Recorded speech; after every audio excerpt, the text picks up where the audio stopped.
शुभोदय बच्चों। कल की कक्षा में हम देशभक्ति से संबंधित 9वीं कक्षा के दूसरा पाठ गुलाब सिंह पाठ के बारे में काफ़ी जानकारी प्राप्त कर चुके हैं। हम ये भी जान चुके हैं कि इस कहानी के द्वारा देशभक्ति, त्याग, बलिदान और भाई बहन का प्रेम, प्रजा की जिम्मेदारी, कर्तव्य किस प्रकार रहना चाहिए और सुभद्रा कुमारी चौहान जी इस कथा के कथानायक गुलाब सिंह का जीवन किस प्रकार था, उनके घर में कौन कौन थे और गुलाब सिंह और उनके छोटी बहन का संबंध कैसा था, इन सभी के बारे में हम जानकारी प्राप्त कर चुके हैं। एक दिन तो गुलाब सिंह को बुखार आ गया था। तब माँ उनके खाने पीने पर बिल्कुल रोक लगा दी थी। उस समय गुलाब सिंह खाने के लिए बार बार कुछ मांगता रहता था, लेकिन माँ बिल्कुल नहीं देती थी। तो उस समय गुलाब सिंह की बहन क्या करती है, रसोई घर से छुरा कर गुड़ और चना लेकर आती है और भाई को खिला देती है। उस समय भाई का बुखार बढ़ जाता है, लेकिन बहन के प्रेम का पता चलता है, यानी भाई के मन पर बहन के प्रेम की छाप पड़ जाती है।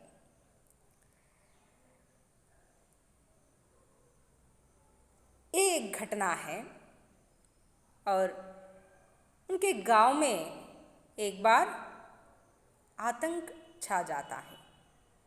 बच्चों, आप में से कोई इसका उत्तर दे सकते हैं? शहर में क्यों आतंक छा गया था? हाँ बच्चों, आपने बिल्कुल ठीक कहा।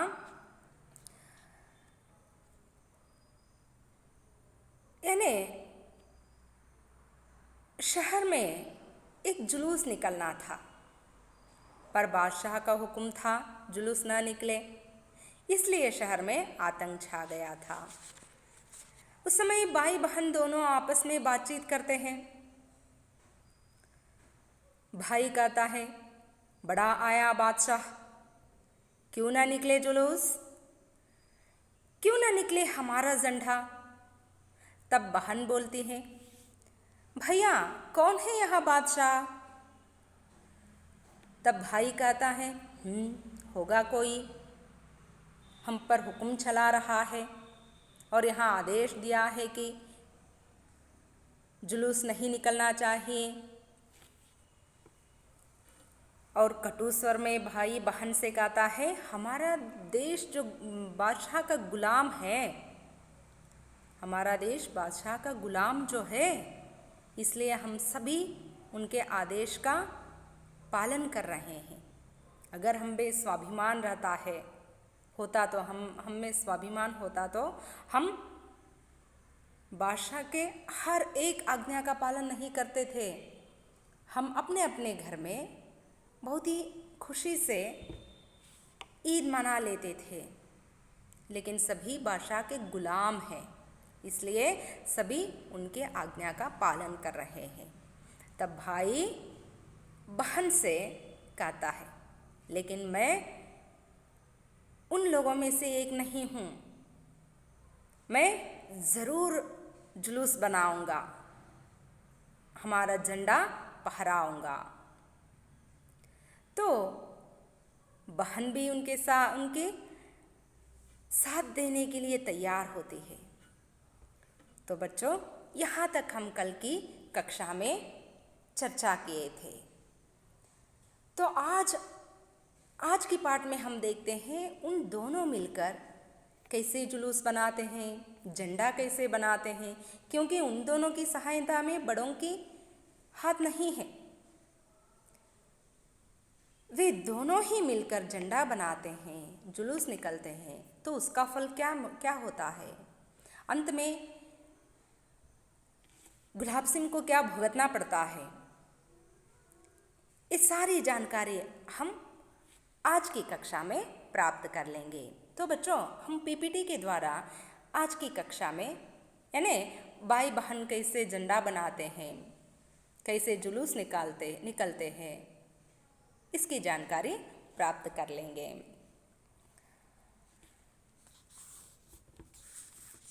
झंडे की तैयारी होने लगी। बहन ने अपनी पुरानी ओढ़नी फाड़कर झंडा बना लिया। लाल हरा रंग भी चढ़ गया। भाई ने उसे अपने खेलने के डंडे से बांध लिया। झंडा तैयार था। अब भाई झंडा लेकर चला। अरे भाई, जाते कहाँ हो, हम भी साथ चलेंगे, बहन आग्रह से बोली। यानी भाई बहन दोनों मिलकर बातें करते हैं और अंत में निर्णय लेते हैं कि झंडे की तैयारी हम दोनों मिलके करेंगे और हम दोनों मिलके जुलूस बनाएंगे। देखते हैं कौन रोकते हैं हमें। इस तरह निर्णय लेकर वे झंडे की तैयारी करना शुरू कर देते हैं। तब बहन क्या करती है, अपनी पुरानी ओढ़नी लेती है और पुरानी ओढ़नी को फाड़कर झंडा बना लेते हैं। यानी लाल और हरा रंग के दो पुरानी ओढ़नियाँ लेती हैं और उन दोनों ओढ़नियों को फाड़कर एक झंडा बना लेते हैं। और उस झंडे को फहराने के लिए एक डंडे की आवश्यकता थी, एक लंबी लकड़ी की आवश्यकता थी। तब भाई क्या करता है, अपने खेलने के डंडे से उस झंडे को बांध लेता है। तो अब झंडा तैयार था। ಹಾಗೆ ಇಬ್ಬರು ಅಣ್ಣ ತಂಗಿಯಂದಿರು ಮಾತಾಡ್ತಾ ಇಬ್ಬರು ಒಂದು ನಿರ್ಣಯವನ್ನು ತೆಗೆದುಕೊಳ್ತಾರೆ. ಅಂದರೆ ಇವರೆಲ್ಲರೂ ಗುಲಾಮರಾಗಿರಬಹುದು, ಬಾದಶಾಹನ ಗುಲಾಮರಾಗಿರ್ಬೋದು, ಅವನ ಆಜ್ಞೆಯನ್ನು ಚಾಚೂ ತಪ್ಪದೆ ಪರಿಪಾಲನೆ ಮಾಡ್ತಾ ಇರ್ಬೋದು. ಆದರೆ ನಾವು ಮಾಡೋದು ಬೇಡ, ನಾವಿಬ್ಬರೂ ಸೇರಿ ಧ್ವಜದ ನಿರ್ಮಾಣವನ್ನು ಮಾಡೋಣ, ನಾವಿಬ್ಬರೂ ಸೇರಿ ಮೆರವಣಿಗೆಯನ್ನು ಮಾಡೋಣ, ಬೇರೆ ಯಾರೂ ಬರದೇ ಹೋದರೂ ಸರಿ ನಾವೇ ಇಬ್ಬರು ಮಾಡಿ ನಮ್ಮ ಮನೆಯಲ್ಲಿ ಹಬ್ಬದ ಆಚರಣೆಯನ್ನು ಮಾಡೋಣ ಅಂಥೇಳಿ ನಿರ್ಧಾರವನ್ನು ಮಾಡಿಕೊಂಡು ಏನು ಮಾಡ್ತಾರೆ, ಇಬ್ಬರು ಕೊನೆಗೆ ಧ್ವಜವನ್ನು ತಯಾರು ಮಾಡೋದು ಹೇಗೆ ಅಂತ ಯೋಚನೆ ಮಾಡೋದಕ್ಕೆ ಶುರು ಮಾಡ್ತಾರೆ. ಕೊನೆಗೆ ಅವರು ಒಂದು ಉಪಾಯವನ್ನು ಹುಡುಕೊಳ್ತಾರೆ. ಮನೆಯಲ್ಲಿರುವಂಥ ತನ್ನ ಸಹೋದರಿಯ ಹಳೆಯ ದುಪ್ಪಟ್ಟ ಓಢನಿಯಿಂದ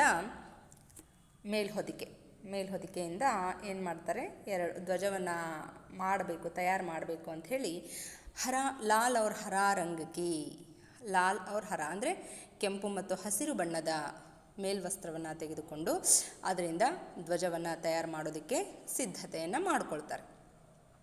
ಆ ಎರಡೂ ಮೇಲ್ಹೊದಿಕೆಯನ್ನು ಕಟ್ ಮಾಡಿ ಒಂದು ಧ್ವಜವನ್ನು ತಂಗಿ ತಯಾರಿಸ್ತಾಳೆ. ಧ್ವಜ ತಯಾರಾದ ಮೇಲೆ ಅದನ್ನು ಹಾರಾಡಿಸೋದಕ್ಕೆ ಒಂದು ಕೋಲಿನ ಅವಶ್ಯಕತೆ ಇತ್ತು. ಆಗ ಅಣ್ಣ ತನ್ನ ಆಟವಾಡುವ ಒಂದು ಉದ್ದನೆಯ ಕೋಲನ್ನು ತೆಗೆದುಕೊಂಡು ಅದಕ್ಕೆ ಧ್ವಜವನ್ನು ಕಟ್ಟಿ ಧ್ವಜ ಹಾರಿಸೋದಕ್ಕೆ ಸಿದ್ಧ ಮಾಡ್ಕೊಳ್ತಾನೆ. ಈಗ ಧ್ವಜ ಏನೋ ತಯಾರಾಯಿತು. ಆ ಧ್ವಜವನ್ನು ಹಿಡ್ಕೊಂಡು ಊರಲ್ಲಿ ಮೆರವಣಿಗೆ ಹೋಗಬೇಕಾಗಿತ್ತು. ಈಗ ಅಣ್ಣನಿಗೆ ತುಂಬ ಖುಷಿಯಾಗುತ್ತೆ, ಸಂತೋಷದಿಂದ ಸಂಭ್ರಮದಿಂದ ಕುಣಿದಾಡ್ತಾನೆ. ಆಗ ಅವನು ಧ್ವಜವನ್ನು ತೆಗೆದುಕೊಂಡು ಮೆರವಣಿಗೆ ಹೋಗೋದಕ್ಕೂ ಸಹ ಸಿದ್ಧನಾಗ್ತಾನೆ. अर्थात भाई और बहन दोनों मिलके लाल और हरा रंग की कपड़ों से यानी ओढ़नी से झंडा तैयार करते हैं. तो उस झंडे को लेकर अब भाई चलने के लिए यानी जुलूस निकलने के लिए तैयार हो जाता है. तब आग्रह से बहन भाई से कहती है, अरे भाई, जाते कहाँ हो, हम भी साथ चलेंगे, हम दोनों मिलकर जुलूस बनाएंगे. ಆಗ ಅಣ್ಣ ಧ್ವಜ ತಯಾರಾದ ತಕ್ಷಣವೇ ಅವನು ಸಂಭ್ರಮದಿಂದ ಸಡಗರದಿಂದ ಕುಣಿದಾಡಿ ತಾನು ಮೆರವಣಿಗೆಯನ್ನು ಹೋಗೋದಕ್ಕೆ ಸಿದ್ಧನಾಗ್ತೀನಿ ಅಂಥೇಳಿ ಆ ಧ್ವಜವನ್ನು ಕೈ ಹಿಡ್ಕೊಂಡು ಈಗ ನಾನು ಮೆರವಣಿಗೆಗೆ ಹೋಗ್ತೀನಿ ಅಂಥೇಳಿ ಖುಷಿಯಿಂದ ಮುಂದೆ ಓಡೋಗೋದಕ್ಕೆ ಮುಂದೆ ಹೋಗೋದಕ್ಕೆ ಪ್ರಾರಂಭ ಮಾಡ್ತಾನೆ. ಆಗ ತನ್ನ ತಂಗಿ ಆತನನ್ನು ಆಜ್ಞೆ ಮಾಡೋದ್ರ ಮೂಲಕ ಆತನನ್ನು ತಡೆದು ನಿಲ್ಲಿಸಿ ಕೇಳ್ತಾಳೆ, ಅಯ್ಯೋ ಅಣ್ಣ, ನಾನು ಬರ್ತೀನಿ ನಿನ್ನ ಜೊತೆ, ಇಬ್ಬರು ಸೇರಿ ಮೆರವಣಿಗೆಗೆ ಹೋಗೋಣ, ಇಬ್ಬರು ಸೇರಿ ಧ್ವಜವನ್ನು ಮಾಡಿದ್ದೀವಿ, ಇಬ್ಬರು ಸೇರಿ ಮೆರವಣಿಗೆಗೆ ಹೋಗೋಣ ಅಂಥೇಳಿ ಹೇಳ್ತಾಳೆ. ಆದರೆ ತನ್ನ ತಂಗಿಗೆ ತುಂಬ ದೂರ ನಡೆದರೆ ಸುಸ್ತಾಗುತ್ತೆ, ದಣಿವಾಗುತ್ತೆ, ಅವಳಿಗೆ ದಣಿವನ್ನು ಕೊಡಬಾರ್ದು, ಅವಳು ಆ ಸಂತೋಷದಿಂದ ಮನೆಯಲ್ಲೇ ಇರಲಿ ಅಂತ ಮನೆಯಲ್ಲೇ ಇರಬೇಕು ಅನ್ನೋದು ಅಣ್ಣನ ಆಸೆಯಾಗಿತ್ತು. इसलिए भाई बहन से कहता है, पर बहन बड़ी दूर जाना है, तुम थक जाओगी, इसलिए तुम घर पर ही रहकर आराम ले लो. ಅಣ್ಣ ತಂಗಿಗೆ ಹೇಳ್ತಾನೆ, ಇಲ್ಲ ತಂಗಿ, ನಾನು ತುಂಬ ದೂರ ಹೋಗಬೇಕಾಗಿದೆ, ಮಹಾರಾಜನ ಅರಮನೆವರೆಗೂ ಹೋಗಿ ನಾವು ನಿಮ್ಮ ಆಜ್ಞೆಯನ್ನು ಪರಿಪಾಲನೆ ಮಾಡಿಲ್ಲ. ನಾವು ಧ್ವಜವನ್ನು ನಿರ್ಮಾಣ ಮಾಡಿ ಮೆರವಣಿಗೆಯಿಂದ ಅಲ್ಲಿಂದ ಇಲ್ಲಿ ತನಕ ಮೆರವಣಿಗೆ ಬಂದಿದ್ದೇನೆ, ನಮ್ಮ ಮನೇಲಿ ನಾವು ಹಬ್ಬ ಮಾಡ್ತೀವಿ ಅಂತ ಮಹಾರಾಜನಿಗೆ ಹೇಳಬೇಕು. ನಾನು ತುಂಬ ದೂರ ಹೋಗೋದಿದೆ, ನನ್ನ ಜೊತೆಗೆ ನೀನು ಬಂದರೆ ದಣದು ಹೋಗ್ತೀಯ, ಸುಸ್ತಾಗುತ್ತೆ, ಆದ್ದರಿಂದ ನೀ ಬರೋದು ಬೇಡ, ಮನೆಯಲ್ಲೇ ವಿಶ್ರಾಂತಿಯನ್ನು ತಗೋ ಅಂಥೇಳಿ ಹೇಳ್ತಾರೆ. लेकिन भाई की बात सुनने के लिए बहन तैयार नहीं थी, इसलिए बहन भाई से कहती है, नहीं भैया, मैं घर पर आराम लेने के लिए तैयार नहीं हूँ, मैं तुम्हारे साथ ही चलूँगी. ಆದರೆ ಸಹೋದರಿ ಅಣ್ಣನ ಮಾತನ್ನು ಕೇಳೋದಕ್ಕೆ ಸಿದ್ಧಳಿರಲಿಲ್ಲ. ಅವಳೇನು ಹೇಳ್ತಾಳೆ, ಇಲ್ಲ ಇಲ್ಲ ಅಣ್ಣ, ನಾನು ಮನೇಲಿ ಕೂತ್ಕೊಳ್ಳೋದಕ್ಕೆ ಸಾಧ್ಯನೇ ಇಲ್ಲ, ನಾನು ನಿನ್ನ ಜೊತೆಯಲ್ಲೇ ಬರ್ತೀನಿ, ನಿನ್ನ ಜೊತೆಯಲ್ಲೇ ಮೆರವಣಿಗೆಗೆ ಬರ್ತೀನಿ, ನಿನ್ನ ಜೊತೆಯಲ್ಲೇ ನಾನು ಮಹಾರಾಜನ ಬಳಿ ಹೋಗಿ ನಾವಿಬ್ಬರು ಸೇರಿ ಮೆರವಣಿಗೆ ಬಂದಿದ್ದೀವಿ, ಇಬ್ಬರು ಸೇರಿ ಧ್ವಜವನ್ನು ಮಾಡಿದ್ದೀವಿ ಅಂತ ನಾನು ಹೇಳಬೇಕು, ನಿನ್ನ ಬಗ್ಗೆ ಹೆಮ್ಮೆಯಿಂದ ನಾನು ಮಹಾರಾಜನ ಹತ್ರ ಹೇಳ್ಕೊಳ್ಬೇಕು, ನಾವು ಮನೆಗೆ ಬಂದು ಆಮೇಲೆ ಸಿಹಿ ಪದಾರ್ಥವನ್ನು ಮಾಡಿಸೋಣ ಅಂಥೇಳಿ ಹೇಳ್ತಾಳೆ. लेकिन इसे मानने के लिए भाई तैयार नहीं था. तब कहता है भाई, नहीं बहन नहीं. ಆದರೆ ಅಣ್ಣ ಇದನ್ನು ಕೇಳೋದಕ್ಕೆ ಸಿದ್ಧನಿರಲಿಲ್ಲ. ಅಂದರೆ ತನ್ನ ತಂಗಿಗೆ ಅಲ್ಲಿ ಅಷ್ಟು ದೂರ ನಡ್ಕೊಂಡು ಬಂದರೆ ಸುಸ್ತಾಗುತ್ತೆ ಅಂಥೇಳಿ ಅವನು ಹೇಳ್ತಾನೆ, ಇಲ್ಲ ತಂಗಿ, ಇಲ್ಲ, ನೀನು ಬರೋದು ಬೇಡ ಅಂಥೇಳಿ ಹೇಳ್ತಾನೆ. ಆಗ ತಂಗಿ ಅಣ್ಣನಿಗೆ ಕೇಳ್ತಾಳೆ, जुलूस कौन बनाएगा, तुम झंडा उठाना, हम जुलूस बनाकर चलेंगे पीछे पीछे. ಅಲ್ಲ ಅಣ್ಣ, ನೀನೊಬ್ಬನೇ ಹೋದರೆ ಘೋಷಣೆ ಕೂಗೋದು ಯಾರು, ಮೆರವಣಿಗೆಗೆ ಜನನ ಕರೆಯೋದು ಯಾರು, ನೀನು ಧ್ವಜ ಹಿಡ್ಕೊಂಡು ಮುಂದೆ ಹೋಗ್ತಾ ಇದ್ದರೆ ಹಿಂದೆ ನಾನು ಜನರನ್ನು ಕರೀತಾ ಘೋಷಣೆಗಳನ್ನು ಕೂಗ್ತಾ ಮೆರವಣಿಗೆ ಮಾಡ್ಕೊಂಡು ಬರ್ತೀನಿ, ನಾನು ನಿನ್ನ ಜೊತೆ ಬರ್ತೀನಿ ಅಂಥೇಳಿ ಹೇಳ್ತಾಳೆ. ಆಗ ಸ್ವಲ್ಪ ತಲೆ ಓಡಿಸಿ ಆಕೆನ ಮನೆಯಲ್ಲೇ ಇರಿಸ್ಬೇಕು ಅನ್ನೋ ಕಾರಣಕ್ಕಾಗಿ ಅಣ್ಣ ಒಂದು ಉಪಾಯವನ್ನು ಹುಡುಕ್ತಾನೆ. यानी अपनी बहन को, गुड़िया सी बहन को घर में ही छोड़कर जाने के लिए क्या करता है भाई, बहन से एक बात बताता है. तब भाई बहन से कहता है, नहीं रानी, तुम जुलूस नहीं, हाँ तुम एक काम करो, हमें रोली का तिलक लगाकर विदा करो, जैसे राजकुमारी अपने भाई राजकुमार को विदा करती है.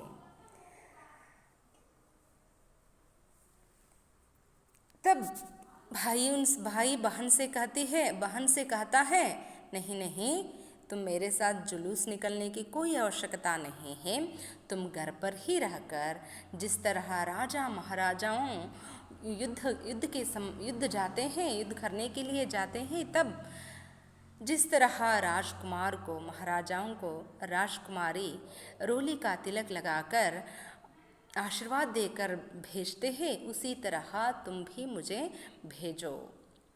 इस तरह भाई बहन से कहता है.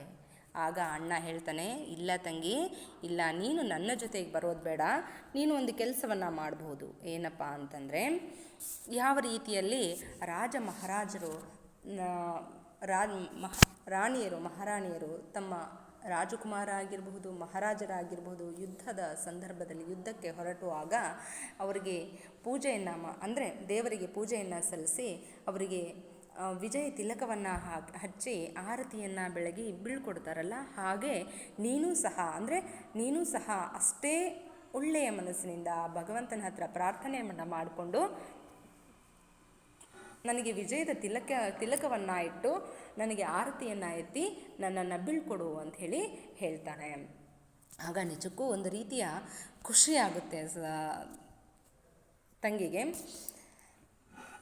तब बहन क्या करती हैं, बहन ने खुशी की खिलकारी के साथ थाली बजाई और दौड़कर थोड़ी सी रोली, थोड़े से चावल सजा लाई.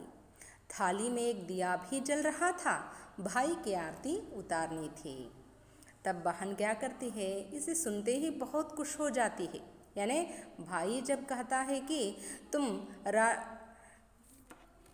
हमें रोली का तिलक लगाकर विदा करो, जैसे राजकुमारी अपने भाई राजकुमार को विदा करती है, तब बहन बहुत खुश हो जाती है, ताली बजाती है और दौड़कर पूजा घर में जाकर थोड़ी सी रोली, थोड़े से चावल सजा लाती है।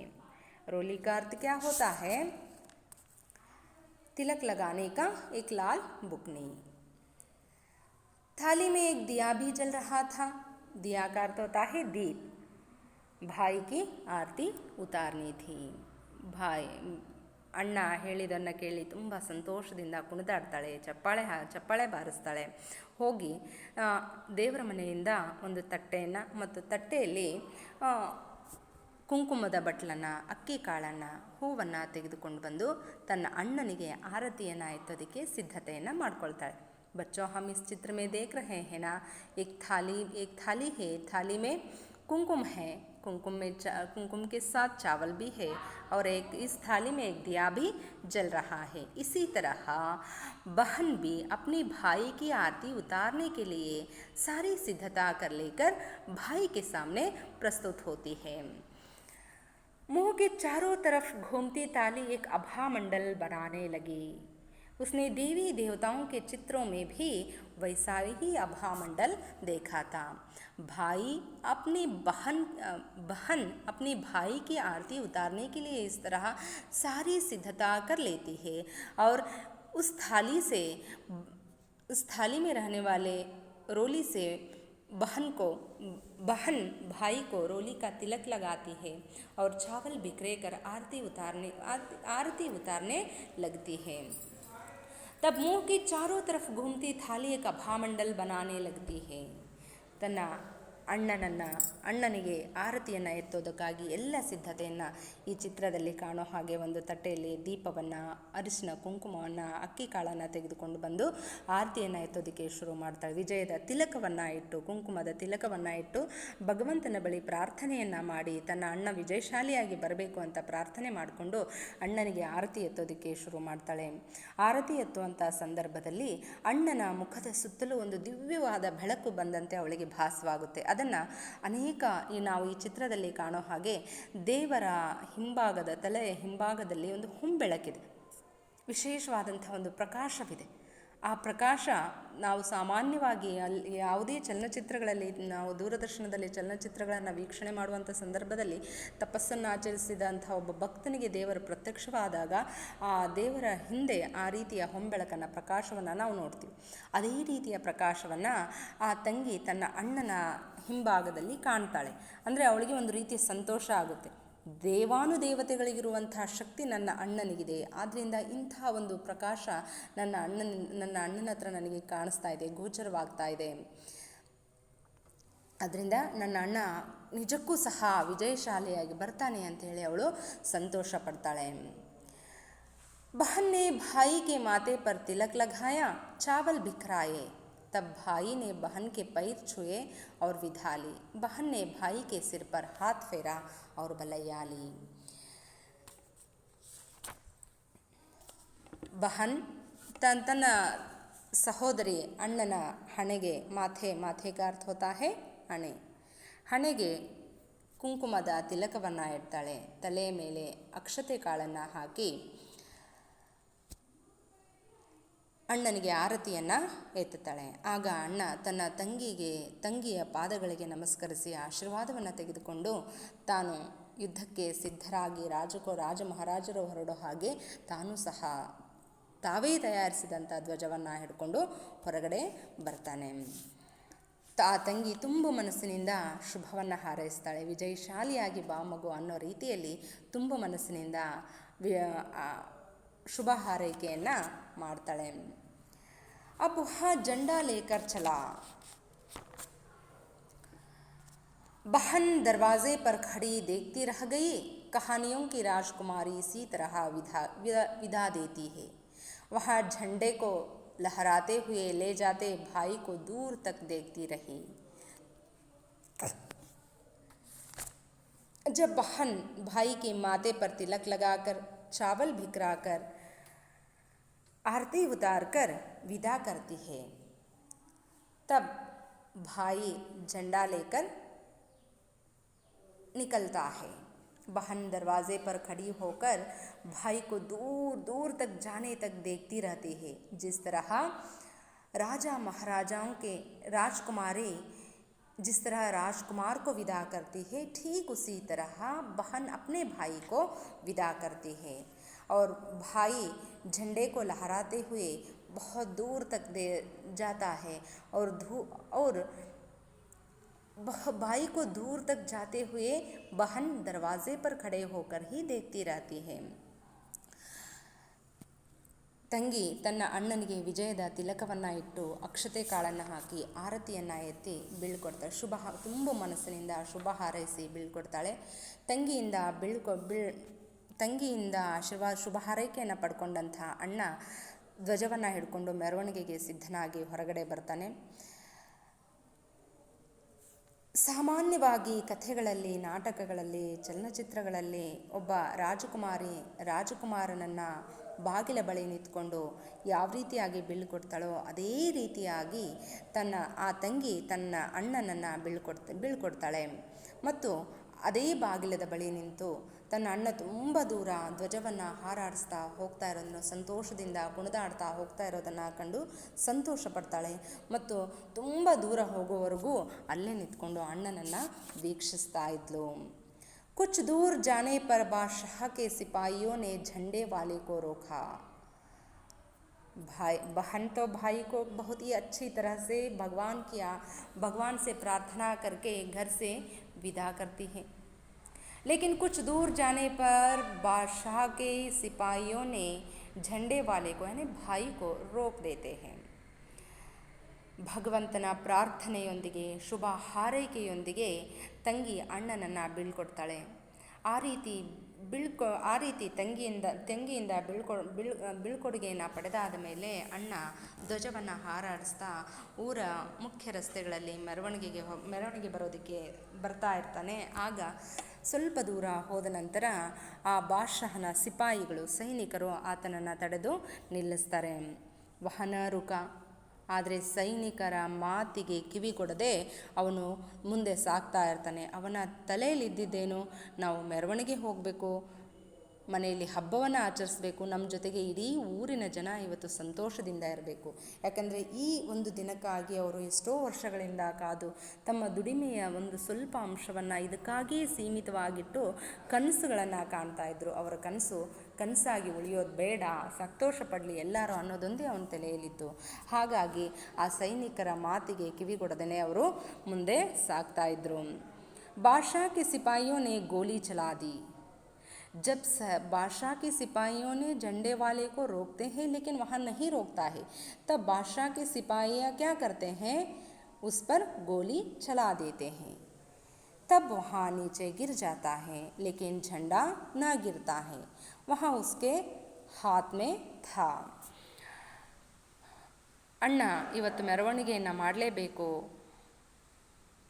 ನಾವ್ಯಾರೂ ನಿಮ್ಮ ಗುಲಾಮರಲ್ಲ ಅನ್ನೋದನ್ನು ಬಾದಶಾಹನಿಗೆ ಮನದಟ್ಟು ಮಾಡಬೇಕು ಅನ್ನೋ ಕಾರಣಕ್ಕಾಗಿ ಧ್ವಜವನ್ನು ಹಿಡ್ಕೊಂಡು ಮುಂದೆ ಸಾಗ್ತಾ ಇದ್ದ.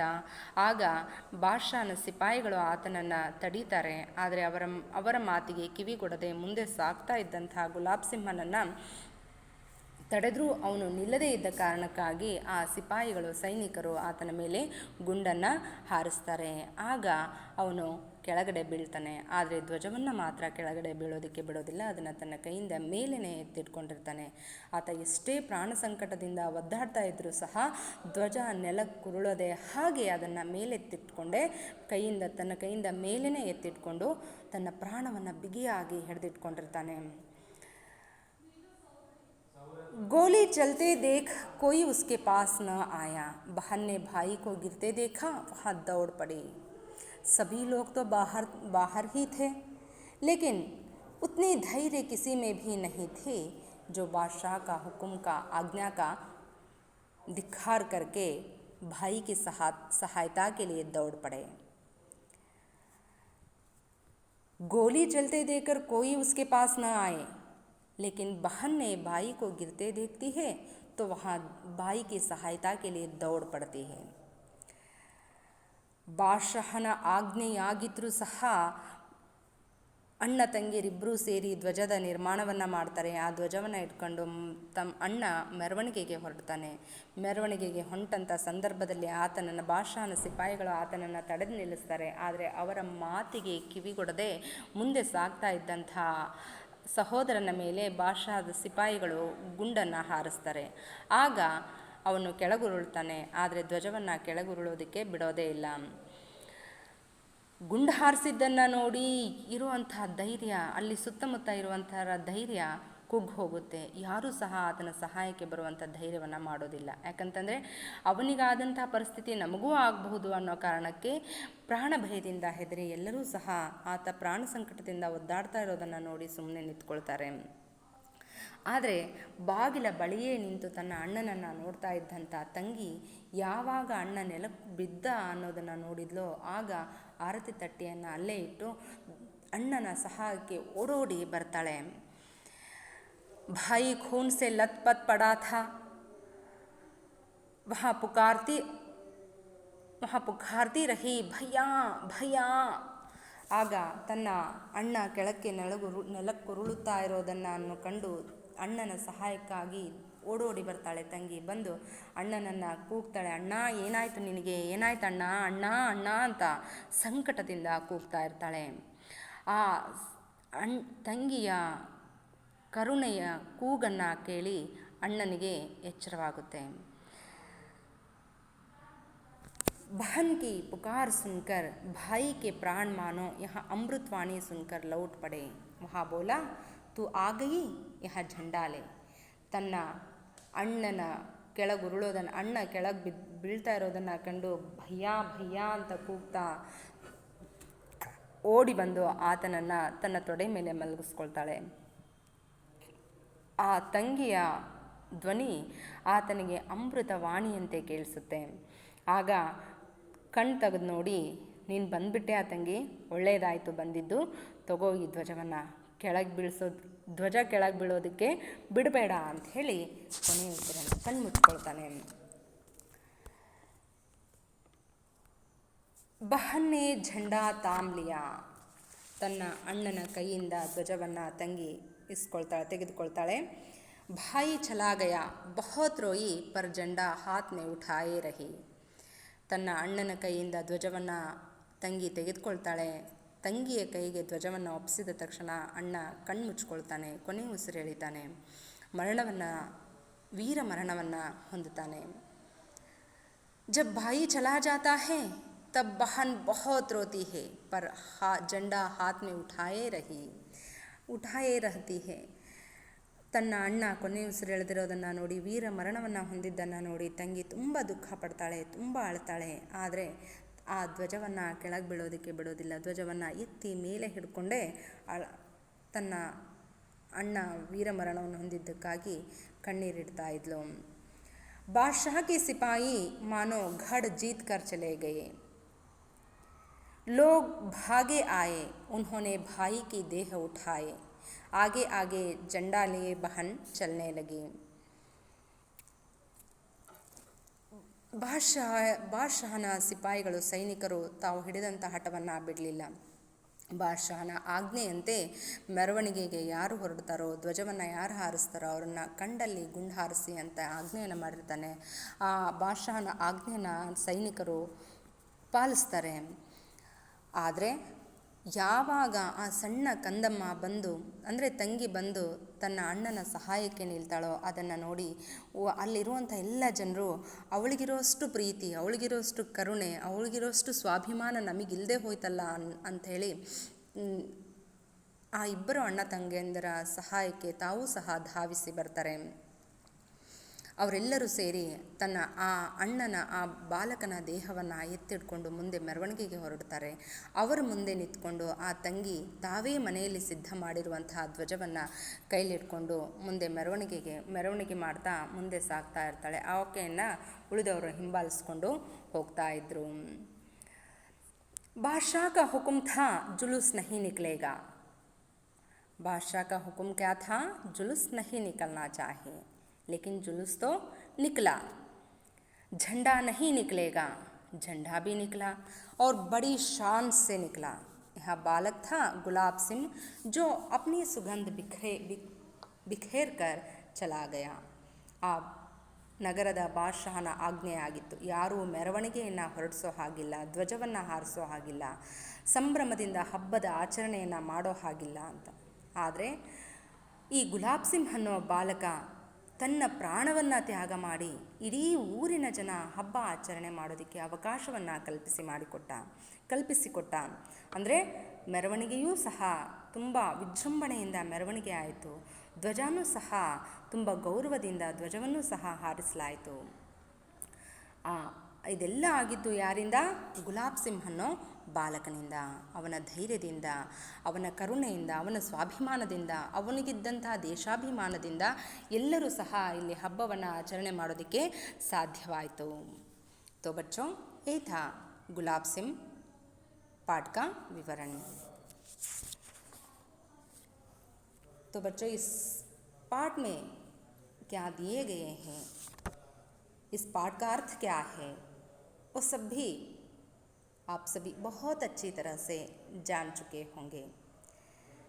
इस आशा के साथ मैं इस पाठ को यहीं पर समाप्त कर रही हूँ और अब हम अगले पाठ के साथ फिर कल मिलेंगे। तब तक के लिए आप सभी को धन्यवाद।